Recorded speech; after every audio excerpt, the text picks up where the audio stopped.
The children bullied the quiet girl in the class until she stood up and told them who her brother was. The classroom at Lincoln High School smelled of chalk, dust, and damp winter coats, the kind of scent that clung to everything in Detroit this time of year. It was late morning, and the gray light filtering through the tall windows along Woodward Avenue cast long shadows across the scuffed linoleum floor.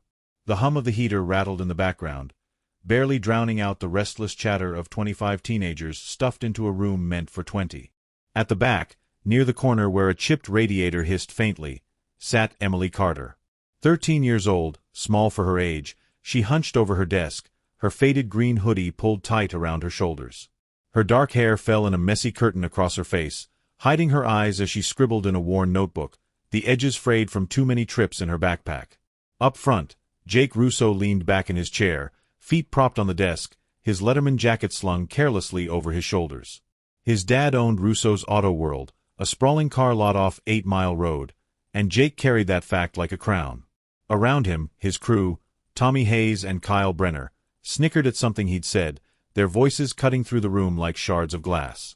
Ms. Rachel Thompson, the math teacher, stood at the board, her marker squeaking as she scratched out equations, oblivious to the storm brewing behind her. "Hey, Carter," Jake called, his voice loud enough to turn heads. He flicked a crumpled paper ball toward Emily's desk. It bounced off her elbow and landed with a soft thud. "What's that?" "Your diary. Writing love notes to the janitor." Tommy and Kyle burst out laughing, a sharp, barking sound that made Emily flinch. She didn't look up, just kept her pencil moving, tracing the same circle over and over on the page. Her silence only egged them on. Jake slid out of his seat, sauntering down the aisle with that lazy swagger he'd perfected.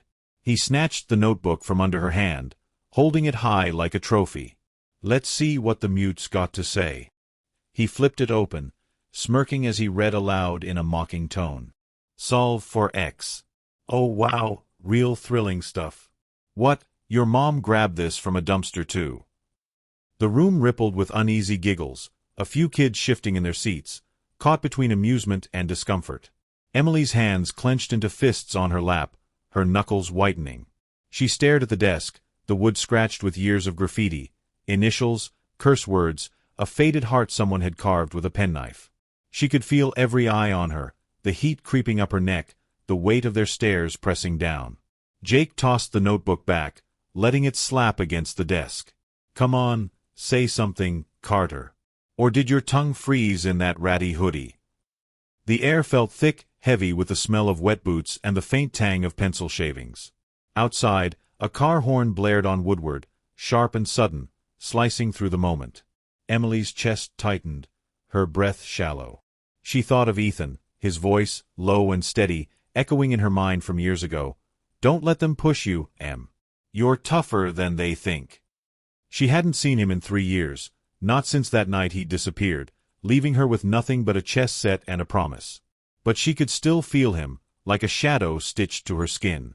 Ms. Thompson turned from the board, her glasses slipping down her nose. "Jake, sit down. We're not here for your comedy routine." Her voice was tired, worn thin by too many years of wrangling kids like him. Jake shrugged, dropping into his seat with a grin, but his eyes stayed on Emily, daring her to crack. She didn't. Not yet. The clock above the door ticked toward noon, each second a slow drip of tension. Tommy leaned over, whispering something to Jake, and they both laughed again, louder this time. Kyle joined in, tossing a pencil that skittered across Emily's desk and onto the floor. She bent to pick it up, her movements slow, deliberate, like she was buying time. And then, as she straightened, something shifted. Her shoulders squared, her jaw tightened. She pushed her chair back with a scrape that cut through the noise, standing so fast the room went quiet. "You don't know who my brother is," she said. Her voice trembled, but it carried, slicing through the hum of the heater and the rustle of papers. Her eyes, wide and dark, locked on Jake's, and for a split second, his smirk faltered. The words hung there, heavy, a riddle no one could unravel. Tommy opened his mouth to say something, but nothing came out. Kyle shifted in his seat, suddenly interested in his shoelaces. Ms. Thompson clapped her hands, breaking the spell. "Enough. Emily, sit down." "Jake, One more word and you're in detention." The teacher's voice was firm now, pulling the class back to order. Emily sank into her chair, her hands shaking as she tucked them into her sleeves. The bell rang a moment later, a shrill clang that sent everyone scrambling for their bags. Jake shot her one last look, half sneer, half curiosity, before slinging his backpack over his shoulder and shoving past Tommy toward the door. Emily stayed put, letting the room empty out. She traced her finger along the edge of her notebook, the frayed corner catching under her nail. Her mind drifted again, back to Ethan. She could almost hear the clink of chess pieces on the old wooden board, smell the cigarette smoke that used to cling to his jacket. He'd been gone so long she'd started to wonder if he was real, or just a story she'd told herself to get through nights like this. But those words she'd said, they weren't a bluff. She felt them deep, like a truth she'd been carrying too long.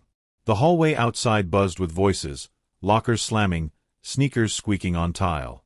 Emily grabbed her bag and slipped out, her hood up, her steps quick. The cold hit her as she pushed through the school's double doors, a sharp gust whipping down Woodward Avenue. Snow crunched under her boots, the kind that stuck to everything, turning the sidewalks into a patchwork of white and gray. She kept her head down, cutting across the parking lot toward the side streets, the ones that wound past pawn shops and diners with flickering neon signs. The wind carried the rumble of traffic, the faint wail of a siren somewhere toward downtown. She didn't look back, didn't need to. She could feel it, the shift, the way the air had changed in that classroom. They'd laughed at her for months, years even, but now there was a crack in their armor. A question they couldn't shake. Who was her brother? Why had she said it like that, like it was a warning? Her street wasn't far, just a few blocks past the gas station where the cashier always waved at her through the window. The houses here were old, brick and sagging, with porches that creaked under the weight of snow. Streetlights buzzed overhead, casting pools of yellow light that flickered as she passed. She was almost home, her breath fogging in the air, when she felt it, a prickle at the back of her neck. She slowed, glancing over her shoulder. A figure stood at the corner, half hidden by the shadow of a bare maple tree. Tall, broad-shouldered, a hoodie pulled low over their face. They didn't move, just watched, hands stuffed in their pockets. Emily's heart thudded, loud enough to drown out the wind. She turned back, picking up her pace, her boots slipping on the icy sidewalk. The figure didn't follow, at least, she didn't think so. But when she reached her front steps, the chipped paint flaking under her hand as she gripped the railing, she couldn't shake the feeling that someone was still out there, waiting. Inside, the house was quiet, the only sound the hum of the fridge and the faint clatter of her mom washing dishes in the kitchen. Emily kicked off her boots, the snow melting into little puddles on the mat. She dropped her bag by the door and climbed the stairs to her room, her socks silent on the worn carpet. The photo on her dresser was still there, tucked under a stack of library books, Ethan, grinning, his arms slung around her shoulders. She stared at it, her fingers brushing the cracked frame. "They think I'm weak," she whispered, her voice barely audible over the wind rattling the window. "Tomorrow, that changes." The next morning, the sky over Detroit hung low and heavy, a blanket of gray that pressed down on the city like a bruise. Emily woke to the sound of her mom clattering pans in the kitchen downstairs, the smell of burnt toast sneaking under her bedroom door. She lay still for a moment, staring at the water-stained ceiling, her breath fogging faintly in the chill of the room. The words she'd said yesterday, "You don't know who my brother is," echoed in her head, sharp and real now in the daylight. She hadn't planned to say them. They just slipped out, like a valve popping loose, and now there was no taking them back. She rolled out of bed, her socks catching on the splintered hardwood floor, and grabbed her hoodie from the chair. It was still damp from yesterday's snow, but she pulled it on anyway, the cold fabric clinging to her skin. Downstairs, her mom stood at the stove, flipping a pancake that was more char than batter. "Morning, Em," she said without turning, her voice rough from too many night shifts at the diner. "You're up early." Emily mumbled something about school and grabbed a slice of toast from the counter, the edges black and crumbling.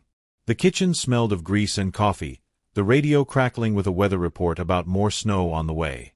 She ate standing up, her eyes drifting to the window where the street outside glowed faintly under the streetlights, still dark at 7 in the morning.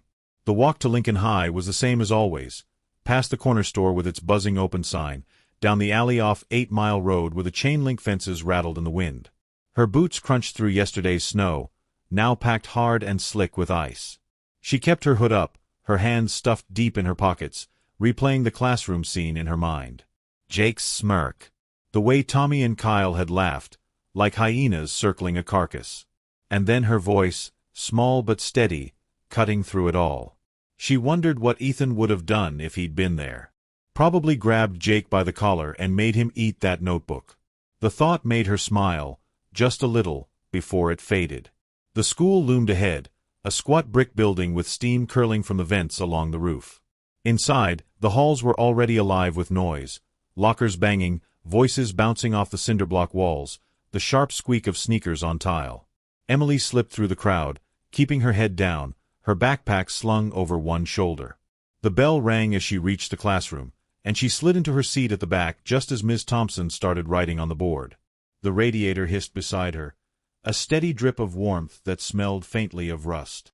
Jake was already there, sprawled in his usual spot up front, his jacket slung over the chair like he owned the place. Tommy and Kyle flanked him, whispering something that made Jake grin.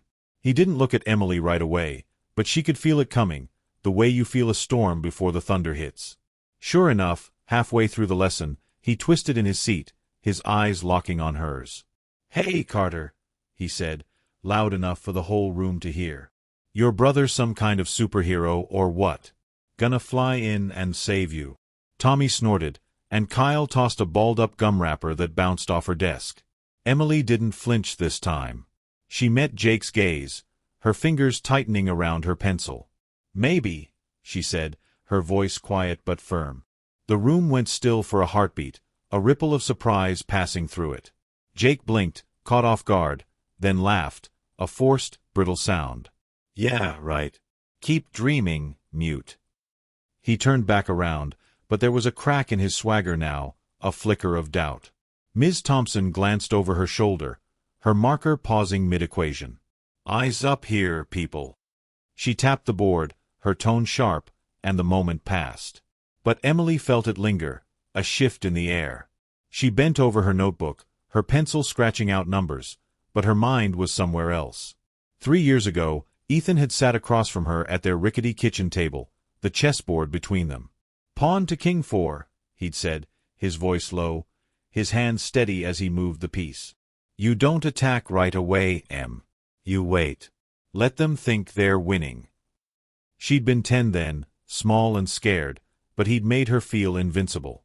Where was he now? She pushed the thought down, focusing on the numbers in front of her. When the bell rang for lunch, Ms. Thompson called her up to the board. "Emily, show us how you'd solve this." She pointed to a problem with variables tangled like a knot. Jake snickered as Emily stood, but she ignored him, walking to the front with her head high. The marker felt cold in her hand, the squeak loud in the quiet room. She worked through it step by step, her handwriting neat and sure, until the answer stared back at her in blue ink. Ms. Thompson nodded, a faint smile tugging at her lips. "Perfect. Nice work." Jake didn't say anything, but his jaw tightened, and Tommy muttered something under his breath. After school, the sky was already darkening, the streetlights buzzing to life along Woodward Avenue. Emily took the long way home, cutting through the alleyways where the snow piled up against abandoned tires and broken crates. The wind carried the distant rumble of a train, the air sharp with the smell of exhaust and wet concrete. She was halfway down a narrow stretch, the buildings looming close on either side, when she heard it, footsteps behind her. She didn't turn, just quickened her pace, her heart thudding against her ribs.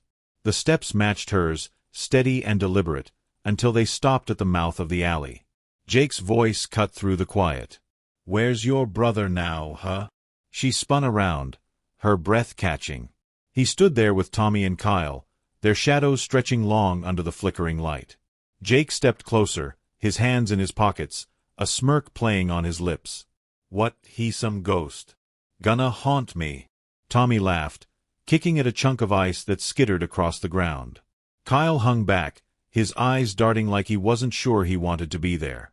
Emily squared her shoulders, her voice steady despite the shake in her hands. "You'll see." It wasn't much, but it landed like a stone, heavy and sharp. Jake's smirk faltered again, just for a second, before he shrugged it off. Whatever, freak. Come on, guys. He turned, but then his phone buzzed, loud and insistent. He pulled it out, his face paling as he read the screen. Without a word, he shoved it back in his pocket and bolted, Tommy and Kyle scrambling after him, their footsteps echoing down the alley. Emily stood there, the wind tugging at her hood, her breath fogging in the cold. She didn't move until they were gone, until the alley was silent again, just the faint hum of the city beyond. She turned and kept walking, her boots sinking into the snow, her mind racing. That call? Who was it? What had Jake seen? She didn't know, but it felt like a piece of the puzzle sliding into place. Back home, the house was dark, her mom still at work. Emily flicked on the kitchen light, the bulb buzzing faintly overhead. She dropped her bag by the door and climbed the stairs, her steps slow, deliberate. In her room, she pulled the photo of Ethan from under the books on her dresser. His grin stared back at her, frozen in time, his arm around her like a shield. She traced the crack in the frame, her fingers lingering on the glass. "You said wait," she murmured, her voice soft in the quiet. "I'm waiting. But they don't know you're back." Outside, the wind howled, rattling the windowpane, and somewhere in the distance, a car engine growled to life. Emily set the photo down, her eyes drifting to the shadows beyond the glass. She couldn't shake the feeling that he was out there, closer than he'd been in years, watching, waiting, just like he'd taught her to do. The air in Detroit felt heavier that morning, thick with the promise of more snow. Emily woke to the sound of her mom's car pulling out of the driveway, the engine coughing as it faded down the street toward the diner. She lay in bed, her breath visible in the dim light filtering through the blinds, her mind still tangled in the alley from yesterday. Jake's face, pale and shaken after that phone call, stuck with her, a splinter she couldn't pull out. She rolled over, her mattress creaking, and stared at the photo of Ethan on her dresser. His grin seemed sharper now, like he knew something she didn't. She climbed out of bed, the cold floor biting at her feet, and pulled on her hoodie, the fabric stiff from drying overnight. Downstairs, the kitchen was silent, the only sound the faint drip of the faucet into a chipped mug. She grabbed a granola bar from the cupboard, the wrapper crinkling as she tore it open, and ate it standing by the window. Outside, the street was still dark, the streetlights casting long shadows across the snow. A plow rumbled past, its blade scraping the asphalt, leaving a trail of salt and slush. Emily chewed slowly, her eyes tracing the tire tracks, her thoughts drifting back to Ethan. 3 years ago, he'd been her shield, tall, broad-shouldered, his hands quick and sure as he moved chess pieces across the board. "They'll underestimate you," he'd said once, his voice low, his eyes locked on hers. "That's your power." She hadn't understood then, not fully, but now she felt it growing inside her, a quiet fire she couldn't douse. The walk to Lincoln High was colder than usual, the wind slicing through her hoodie as she cut down Woodward Avenue. The city was waking up, cars honking, a delivery truck rattling past, the faint smell of diesel mixing with the snow. She reached the school just as the first bell rang, slipping through the double doors into the chaos of the hallway. Lockers clanged, voices overlapped, the air thick with the scent of wet coats and cheap body spray. Emily kept her head down, weaving through the crowd, her backpack bouncing against her hip. She felt different today, lighter somehow, like she'd shed a layer of herself in that alley. In the classroom, Ms. Thompson was already at the board, her marker squeaking out a new set of problems. Emily slid into her seat by the radiator, the heat humming against her leg. Jake was there, sprawled in his chair, but something was off. His smirk was gone, replaced by a tight-lipped scowl. Tommy and Kyle sat beside him, quieter than usual, their eyes darting to Emily and away again. She opened her notebook, her pencil tapping the page, and waited. It didn't take long. Halfway through the lesson, Jake leaned back, his voice cutting through the hum of the room. "Hey, Carter, where's that superhero brother of yours? Still hiding?"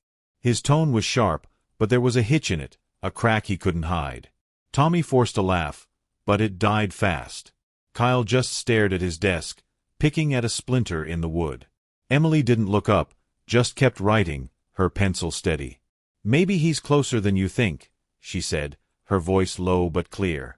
Jake's jaw tightened, and for a moment, the room held its breath. Ms. Thompson turned, her glasses glinting under the fluorescent lights. "That's enough, Jake. Focus." He slumped back, but his eyes stayed on Emily, narrow and searching. She ignored him, her mind drifting to that night 3 years ago. She'd been 10, huddled in an alley not far from here, 2 older kids towering over her, their fists clenched. Ethan had come out of nowhere, 16 and fearless, his knuckles bloody by the end of it. He'd taken her home, cleaned her scraped knees, and never said a word about the fight. A week later he was gone, hauled off in cuffs after the cops showed up. She hadn't seen him since, hadn't even known where he'd been until now.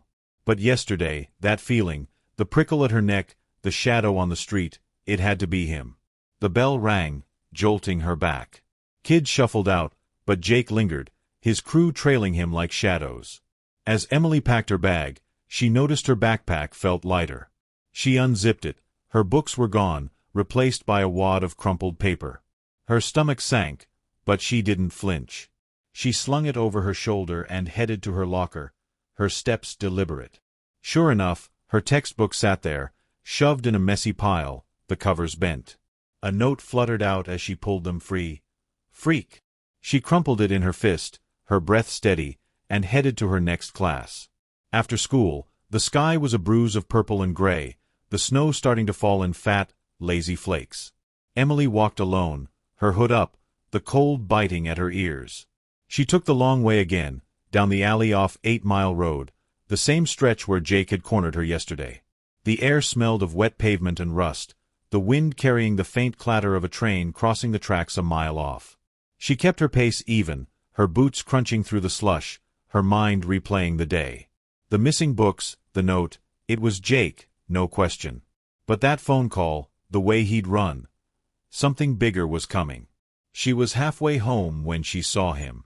He stood at the edge of an empty lot, near a rusted swing set that creaked in the wind. Ethan. Taller than she remembered, his shoulders broader, but his face was thinner, shadowed under a dark hoodie. His hands were in his pockets, his breath fogging in the cold. Emily stopped, her heart hammering, the snow catching in her eyelashes. "Ethan." Her voice cracked, barely audible over the wind. He turned, his eyes finding hers, dark, steady, the same eyes that had taught her chess all those years ago. "Hey, Em," he said, his voice rough but warm, like gravel smoothed by water. She took a step closer, then another, until she was close enough to see the lines etched into his face, the weariness he couldn't hide. "You're back," she said, not a question but a fact, her breath catching in her throat. "Couldn't stay away forever." He smiled, faint and crooked, but it didn't reach his eyes. "Heard you've been holding your own." She nodded, her hands trembling as she shoved them in her pockets. "They don't know what's coming," she said, and his smile widened, just a little. They stood there, the snow falling thicker now, blanketing the lot in silence. Emily wanted to ask 100 things. Where he'd been, why he'd left, what he'd done, but the words stuck in her throat. Instead, she followed him as he started walking, his boots leaving deep prints in the snow. They didn't say much, just moved through the streets, past the diner where her mom worked, past the gas station with its flickering sign. The city hummed around them, alive with the sound of tires on slush and the distant wail of a siren.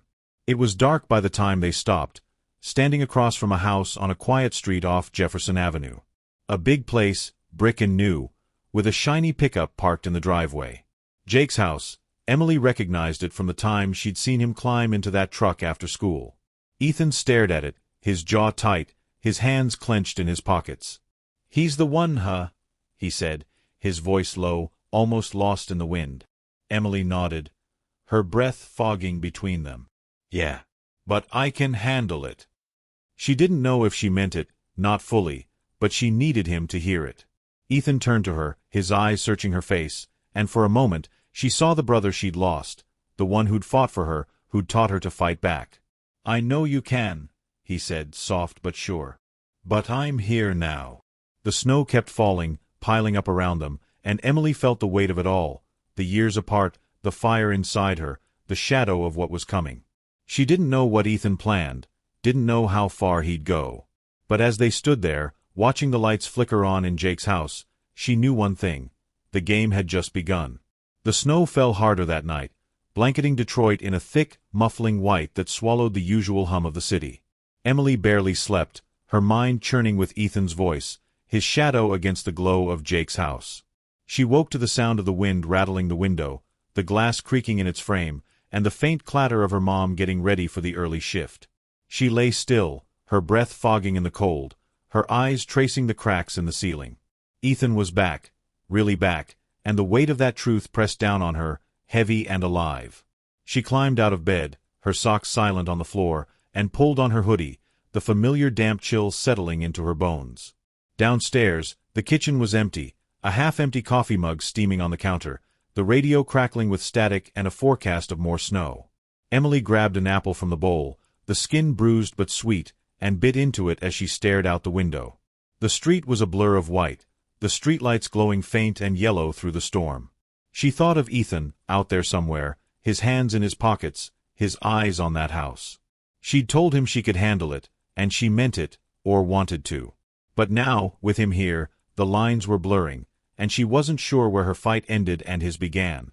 The walk to Lincoln High felt longer, the snow piling up around her boots, the wind stinging her face as she trudged down Woodward Avenue.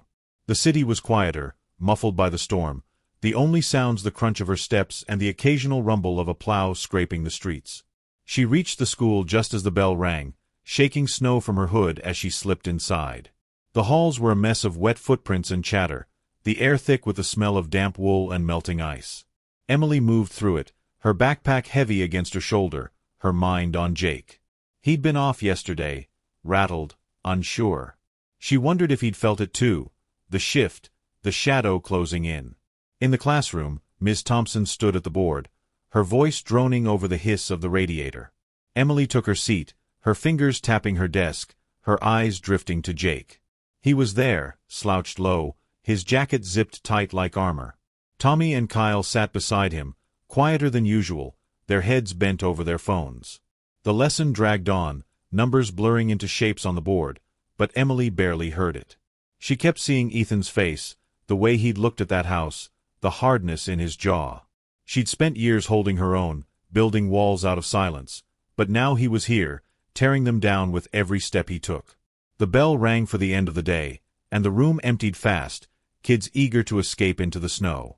Emily lingered, packing her bag slowly, her hands steady but her chest tight. She stepped into the hall, the noise fading as she headed for the side exit, the one that opened into the parking lot. The air outside hit her like a slap, cold and sharp, the snow swirling in thick gusts. She pulled her hood up, her boots sinking into the drifts, and started across the lot toward the street. That's when she heard it, voices, loud and close, cutting through the wind. Jake stood near the bike racks, Tommy and Kyle at his sides, their breath fogging in the cold. They hadn't seen her yet, too focused on something Jake was saying, his hands waving, his voice rising. Emily slowed, her heart thudding, and ducked behind a snow-covered car, the metal icy against her palm. "I don't know who he thinks he is," Jake snapped, his words sharp. "Some loser texting me threats? He's nothing." Tommy nodded, but Kyle shifted, his eyes darting toward the school like he expected someone to jump out. Emily's breath caught. Threats. That phone call in the alley, it had to be Ethan. She crouched lower, the snow soaking through her jeans, her mind racing. She should have walked away, gone home, let it play out. But then Jake turned, his eyes locking on her through the storm, and the choice was gone. "There she is," he called, his voice dripping with venom. He started toward her, Tommy and Kyle trailing, their boots crunching loud in the quiet. The snow didn't let up that night, piling high against the windows of Emily's house, a soft wall that muffled the world outside.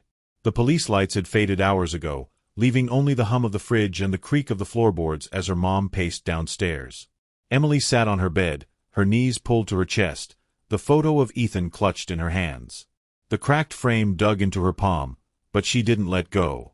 She could still feel his arm around her in the parking lot, the warmth of him against the cold, the way he'd stood between her and Jake like a shield. But now he was gone again, hauled off in the back of that cruiser, his face calm even as the cuffs clicked shut.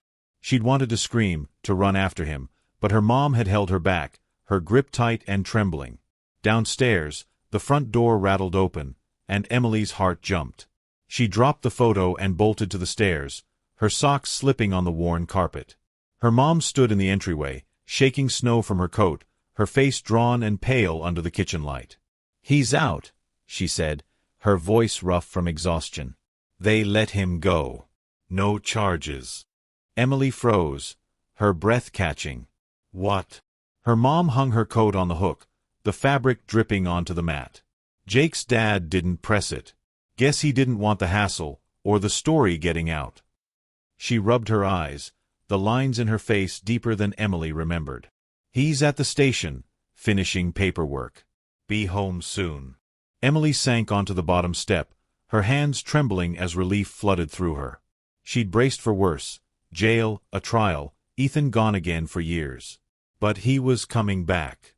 She nodded, her throat tight, and her mom shuffled to the kitchen, the clatter of a kettle filling the silence. Emily stayed there, the cold seeping through her socks, her mind replaying the parking lot, the crack of Ethan's fist, the blood on Jake's face, the way she'd stopped him. She'd always been the quiet one, the shadow in the corner, but yesterday she'd been something else. Something stronger.